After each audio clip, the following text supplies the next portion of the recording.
Like, what the hell am I doing? Like, why am I over in France? We've gone backwards and the brakes have flipped on the sled. The Frenchmen were swearing at me and I was like, I'm sorry, it's my first time. They're like, oh, okay. So much more complicated than I thought.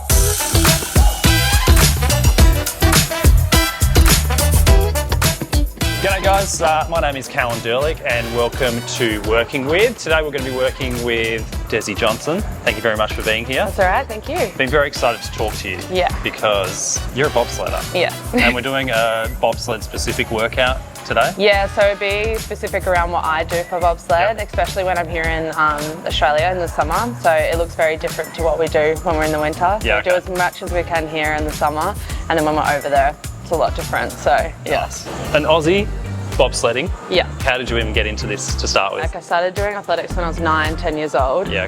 That was my dream. Always wanted to be a sprinter in the athletic scene, and then I had quite a lot of injuries, and I still do. And it was all really, the stem of my injuries was my foot, which was like my big downfall with sprinting. I tried rugby sevens and then my foot was bad again, had surgery. Had surgery on my foot 3 times. And then the girls from the bobsledding team, they kind of poach in Australia because obviously it's not a sport in Australia. We don't really have people stone. aren't getting into it. Yeah, so you have to really poach each other from like different sports. And someone mentioned my name. They tried for years. And I was like, oh, I don't know. Like, and then one girl convinced me to come over to France. I tried it out. Scariest thing I've ever done in my life. I was going to say, you shit yourself the first time you did it. I did not prepare myself. Like, I was like, oh, it'll be fine. Like, it's not that bad. It's just like, you know, a slide. Hopped in. My gosh. Yeah, no chance. No, it was so scary, and then like I had to do it a few times to get used to it, and then after that it's just like a big adrenaline hit and you're like, yeah, let's go again. And, like, how fast do you get, speeds? The girls get up to about 130 kilometres an hour in a 2-man. Yeah. Correct. Boys can get up to like 150 kilometres an hour. Like, does it? Yeah, it depends on the track, like how fast you get. Yeah. Yeah. Okay. Yeah. So like, it's all different levels, different. The tracks are completely different. So everyone has to learn the track off by heart wherever you go. So talk to me about your injuries first. So what was going on with your foot, and do you sort of find out why you kept getting injured? Yeah, so my surgeon sort of said to me not long ago, he's like, you were sort of born with like a genetically like not great foot for sprinting. And I was like, oh, that's nice. Oh, that's cool, because that's all I've ever wanted to do. That's all I want to do. When I was told that, I was like, oh, I've had 3 surgeries on it. I had a stress fracture in it when I was around 15. It stayed there for a lot of years, and I was just in and out of boots every year when I was sprinting. And then I got to like, I think it was a few years later, had my first surgery on it, and then I had a second surgery on it after I did rugby sevens. Right. They shaved the fracture out of my foot because it wouldn't heal, and they put a screw through it, and that's permanent. Jeez. Yeah, and then I was like still in pain, and found out at the end of last year when I was about to go on my first season for bobsledding that I needed to have surgery again because I had a split going up my ankle, and it was like a tear, 3 centimeters. No one knew it was there. Jeez. And I'd been running on that for years.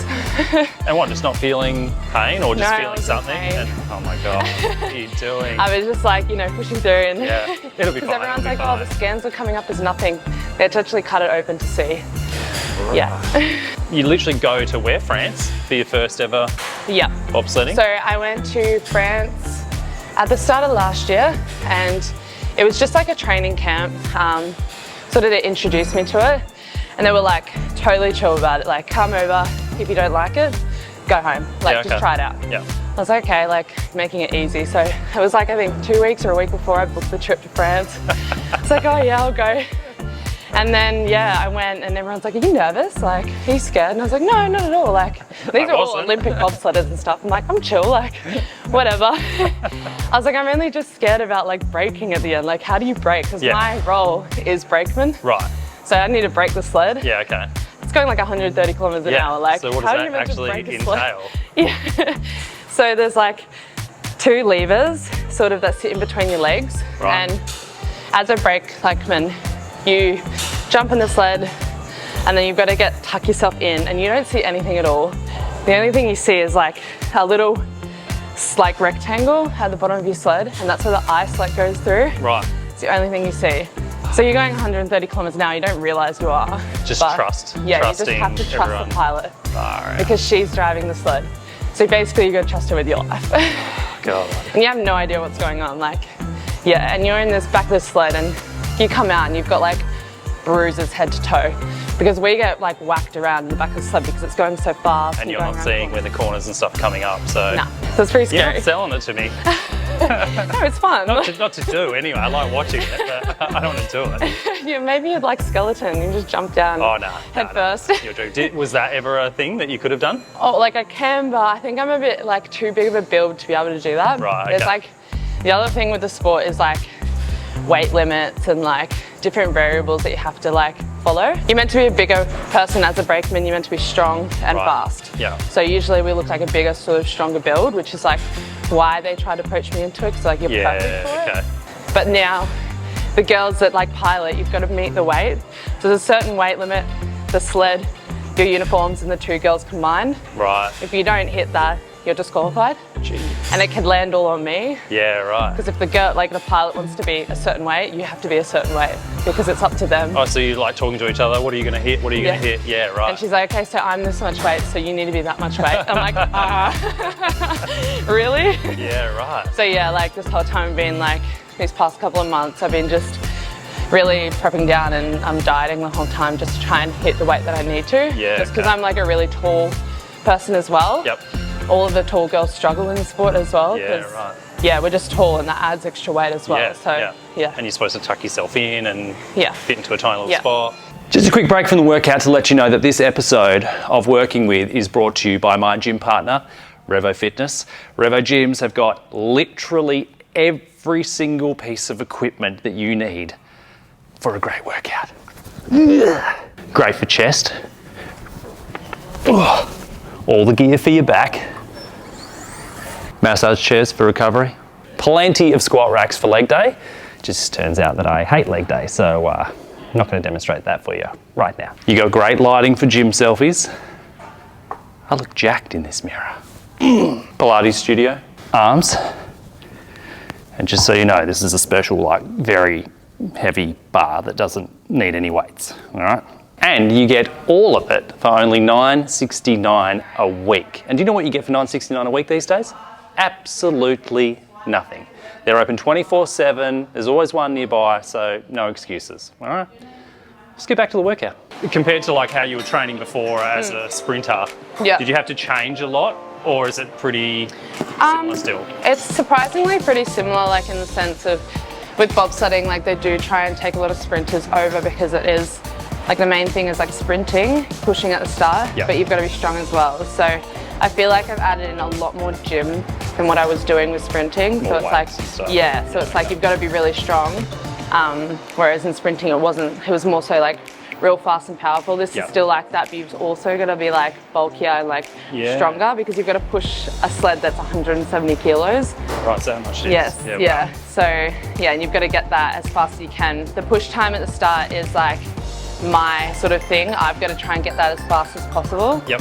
If that's not fast, like the rundown time where my pilot's driving isn't going to be as good because I haven't pushed as fast. Yeah, okay. It means a lot to the whole comparison of the race. Yeah, right. Yeah, okay. So that's why, like at the start, there's so much technicality around how to hit a sled because you've got to get it moving, and you've got to actually. So that when I say hit, it's like we get into the sled and we fall in straight arms. Yep. So we can get into that groove and then we push it forward. Yeah. Okay. And then get it going. Because do you have to technically be touching the sled when you start? You can't like sort of get a run up and, I mean, it'd probably be a shit run up. Yeah, but like the brakemen, because they have to start right on the line, they basically start with the sled in their hands and they go. Yep. Pilots can either start, so there's a pilot bar, and they either start here or they can start there and run up and push it. Yeah, okay. It just depends what you find best for you and stuff. Yeah, okay. Me and my pilot, she starts on the bar, I start on the sled, and we go back, set, and hit it. Yep. We just find that's the most power out of it that we can get. This next year is going to be a grind for all the like brakemen. Yeah, okay. Trying to see who's the best because Olympics is coming up in 2026. Yep.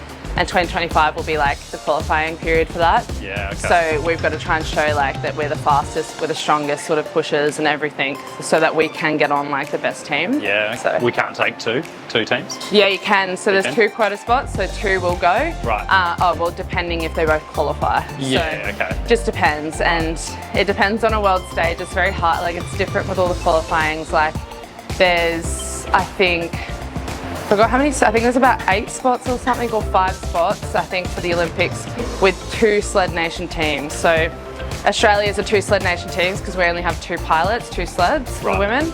Say if you're in another country, you had 3 sleds, or you're in another country like Belgium, they only have 1 sled. Right. So 1 quota spot, and they'll get categorized into that. And then they have like, only this many people get to go from that, like, you know, 1 sled. Yeah, this many people get to go from the 2 sled nations. Yeah, wow. Yeah. So it's very complex. Jeez. You've just got to try and do your best, I guess, and qualify and be the best out in the field. Yeah, okay. But there's a lot to it. Like, Yeah. it's not just us pushing, us driving, it's also the sled. It's Right. like F1 driving. If you Yeah, don't have right. a fast car, you're not going to get down fast. Like, Yeah, if okay. you have a slow sled, it's going to be, you've got no luck. And all the Germans, they have the best sleds. Like course you they can't do. get your hands on German them. engineering, yeah. So it's just like that. So Yeah. yeah. Wow, that's Yeah. crazy. So much more complicated than I thought. Yeah.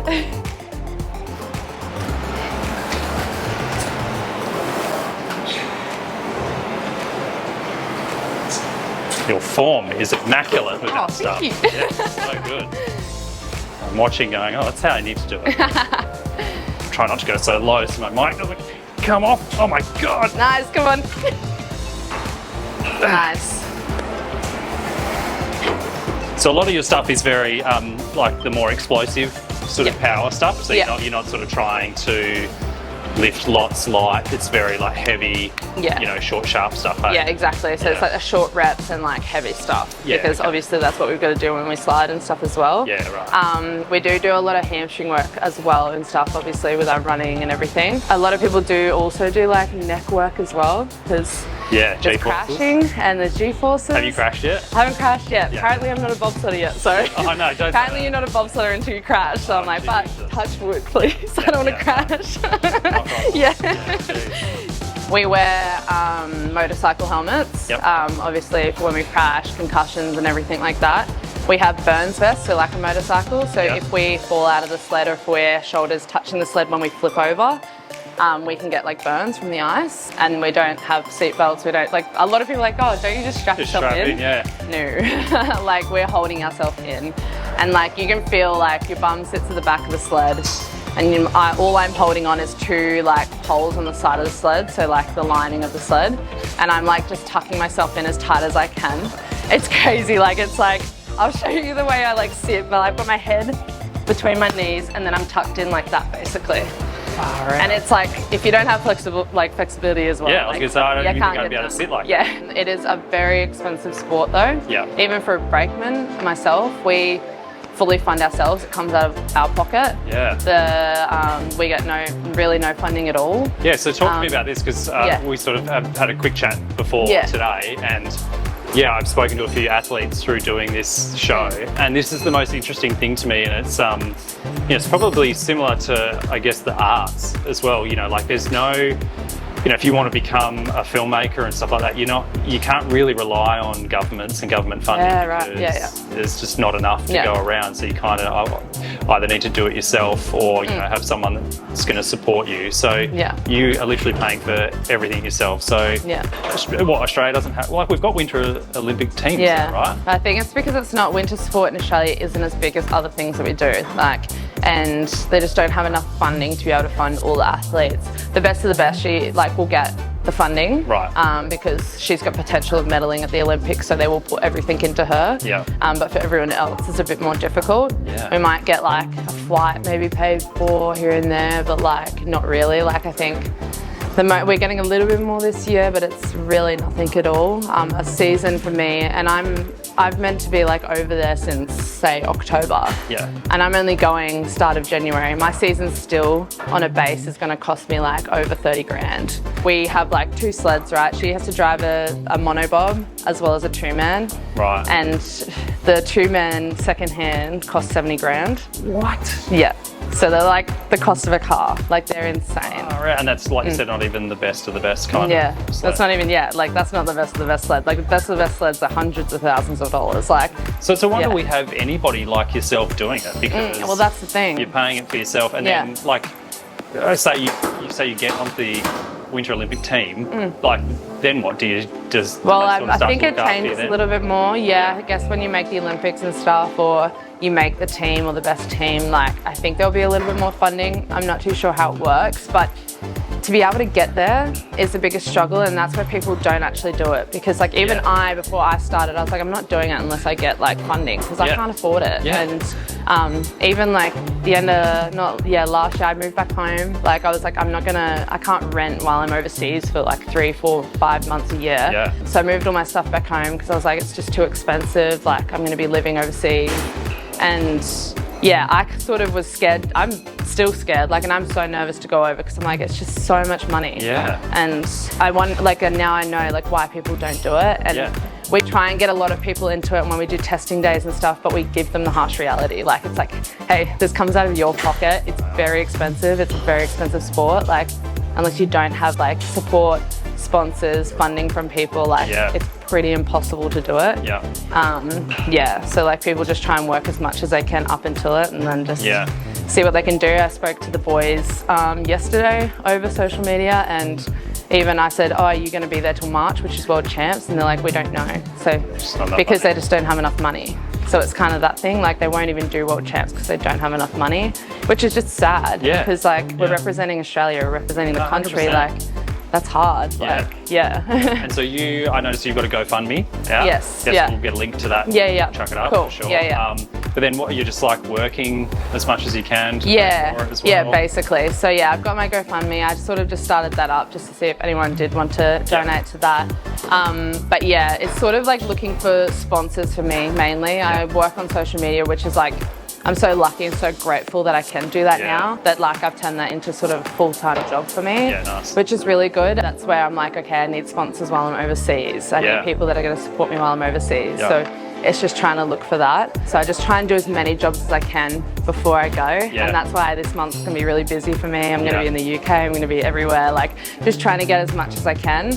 But you've got to do it. Well, then you can concentrate, right? But then it's so hard to concentrate when that's sort of looming in the back of your mind of like, definitely. am I going to be here next week? Or, exactly. Who's your trainer at the moment? Are you basically training yourself? So I have a like strength and conditioning coach at the Queensland Academy of Sport. So I'm a part of a program there called Talent Support Program. And it's sort of like building up for me to help me try and make something and make myself out of the sport. And they provide me with like a coach, physio, everything, which is amazing. So I drive from the Gold Coast to Brisbane a lot of the times a week, like just to get all of that done.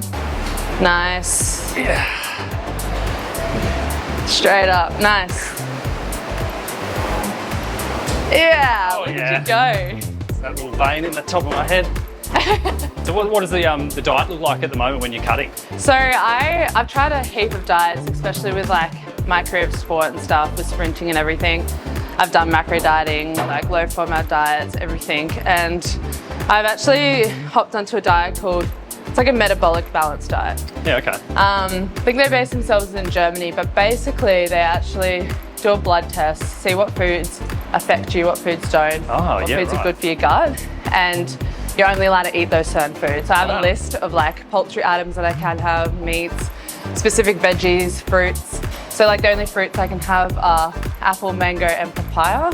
Really? Yeah, it's just like weird. Like when I first saw it, I was like, what? Is this even gonna work? And then like my poultry items are like chicken breast and duck breast. And then like meats like kangaroo, beef, lamb chops. It's really particular in what it is as well, the cuts of meat. And I was like, I don't know if this is gonna work, but like, you know, I'll try my best, like see how it is. And it's been amazing. It's been so good. So like a typical day for me at the start, it was much harder. It felt like I was starving myself. But the more I go on, like my sort of food coach, dietitian, she has like increased my food because obviously I train a lot. I need food to fuel my training, fuel my injuries, everything. So I'll start off, breakfast is like oats, and I have an apple every day. Okay. So that's the thing. And apparently I was like, what, an apple every day keeps a doctor away? Yeah. And they're like, no, literally it's like a thing, because it's like, apparently apples just like lots of fibre and lots of vitamins and minerals and everything in them. They're the most compact with that. And I was like, I didn't know that. So I basically have an apple after each meal. It's like my little snack thing. I only eat rye bread, which is 100% German rye bread. It's from Germany. Right. Is that your background or anything? Is that why they've tested you? No? No. So it's just a company from there that do it. Yeah. And yeah, I've heard other people that have done it and it works really well with them. So I was like, oh, I'll try it, because obviously it's like a lot harder for me to sort of lose that weight, because I am sort of a little bit lean already. And all my coaches are like a bit scared of me losing all this weight. I still need to be strong and powerful for my sport. And if I lose too much, then like I don't have that aspect.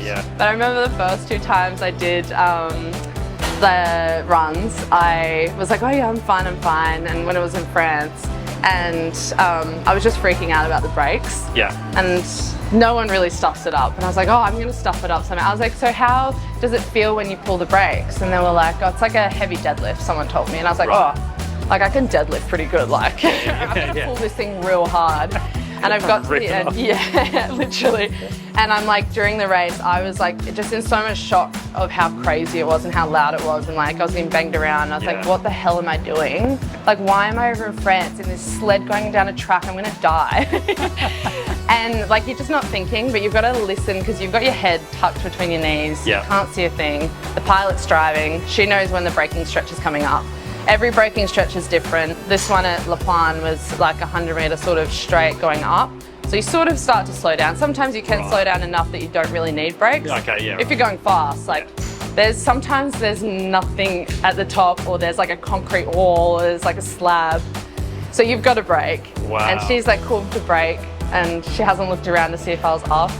And I've gotten up the top, and she's like, oh, like she hasn't broke, and everyone's like, brake, and she's hit me. And just in time, I've like pulled the brakes enough, but I pulled them that hard that like we've gone backwards and the brakes have flipped on the sled, and I've like broken the brakes. My first run ever. Oh, good. And everyone was swearing, all the Frenchmen were swearing at me, and I was like, I'm sorry, it's my first time. They're like, oh, okay. Oh, yeah. It's all right. So your first time ever was on a proper like bobsled course. There's no like trainee bobsled course. Yeah. So that's the thing too. Even with like being a pilot, obviously you've got to drive the sled. You literally just jump in and you just do your best. And if you crash, you crash. That's the way you learn. So that's what I asked. I was like, oh, like, you know, is there like a stimulation thing? Nah, there's no money for that in bobsled. Like, wow. Like overall in the world, like bobsled isn't really, I don't have enough money for that yet. I don't know, but it's very, like even the safety rules of everything too is very like, whoa, like we do that like without like any safety. Like we don't even have to wear a burns vest, but we wear them because we don't want to get burnt. Of course, we don't, like, you know, helmets as well and stuff like that. But yeah, you literally just jump in and it's like, you just go down the whole track and hope for the best, that you can brake or that you can jump in or you can stay in. That is like the definition of getting thrown in deep end. Yeah. And it's great, like I guess it shows who you stuck around, right? And who can not. Like, because a lot of people do jump in it and just go, nah, I'm going home. 100%. I'm going back to Australia, which is like fair. It's scary, like thinking that you could crash, but like people crash every day. It's just common, like you're meant to. Like it's the way you learn, and it's, if you're crashing, you know, you're obviously doing like, you know, fast lines, you're doing well, whatever. Like you've hit a wrong line and you've crashed, whatever. But the aim for a brakeman when you crash too, they all go, stay in the sled, do not fall out. And I'm like, how the hell are you meant to hold onto a sled and stay in there? I'm going to watch bobsledding with a whole new different like lens. See, a lot of people are like, oh, I didn't even know you like steer the sled. And I was like, oh, there's like full on like D-rings in the sled. If she doesn't steer, like we're like, you know, we don't just hop in and go down. Like, it's all on her to steer and everything. It's not a water slide. No, which, you know, probably I would have thought that before I did it, but like. True. When's the season start? So the season will start at the, they've already started the season, but I will go over around the 28th of December. I'll head over there and then I'll be straight into competition. It's just making that Australian team has always been like my drive. But the other thing is, I think it's just me having all these setbacks. That's made me even more hungrier. It's going to make for such a better story when you're like champion. I hope so, Like, I had this injury, I was like, I finally got there. So Yeah, I think I had a stage like when I fractured my back the first time after heptathlons, which was the sport that I was like loving, like, you know, doing well at in athletics, where I was like, oh, maybe like, you know, this isn't for me. I keep getting injured, like maybe I have a break. And when I did that, I was just not happy. Like I knew that I was just so much more happy doing sport and everything. And I guess that's what like, just like flicked on a switch and I was like, nah, like even if it's like, you know, some sport that I've never done before, whatever, like I'm gonna do it. And that's why, you know, I'm still here, I'm in bobsledding. I'm like, I'm gonna make it one way or another. Like I'm gonna try my best to make it. Awesome. I'll kick myself if I don't, so. Yeah. No, I love it. That's so good. Well, like honestly, like life's too short to do shit you don't want to do, right? Exactly, so, that's right. And it's like, oh, if that makes you happy, then definitely do it. And that's what I tell people. I'm like, if it makes you happy, go and do it. Like, who cares? 100%. Like, and that's the other thing with the money thing. Like, it's like, it's going to cost, you know, so much money, thousands and thousands of dollars, but like, who cares about money at the end of the day? That's you know? Right. And you've got the rest of your life to work and worry about money and all that kind of shit. Yeah, it's exactly. Like, just get out there and have a crack. Because that'll be the only thing that you regret in like 10 years' time. Yeah, that's right. And I'm like, when I'm older, like, I'm like, oh, will I regret not trying for that? I'm going to give it as much as I can, but we'll just see how my body goes and if it handles it. Doesn't like me at the moment. Well, look, thank you very much. I know we sort of chatted more than we actually worked out, but it was just so interesting. So thank you so much. No, that's okay. Thank you. Good luck with everything. We'll be rooting for you. Trying to watch as much as we can. I don't know, it's probably on some like obscure like random channel on YouTube or something. Yeah, there should be world champs. There'll be a few live sessions which I'll be posting all over my social media anyway. My whole journey's on there. So and they should have, hopefully if we get to world champs, there'll be a good live session that everyone can watch on TV, which will be really good. They did last year. And obviously Olympics is going to stream it, so hopefully I can get there, but definitely. Well, thanks again. Congrats on everything so far. And this was amazing. Thank you so much. Thank you. Thank you. Good stuff.